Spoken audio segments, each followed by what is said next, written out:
ain't this some shit? So, yeah, I haven't even unlocked the truck. Those cab lights, no other marker lights. Nothing else is on the truck. But dig this. I had to start doing this. Unplugging the trailer. There we go. Oh, so now it's not going to do that. There we go. Okay, so the truck's not running. No lights on the truck are on.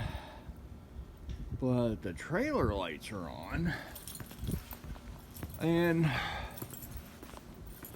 the marker lights on the cab of the truck are on. But nothing else.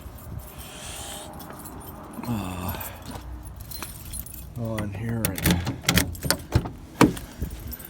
start the truck up.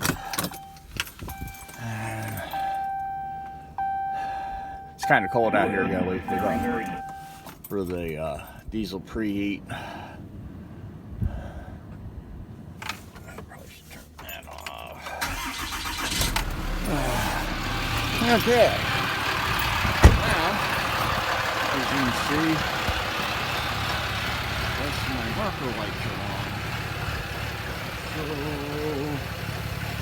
what the hell, Dodge?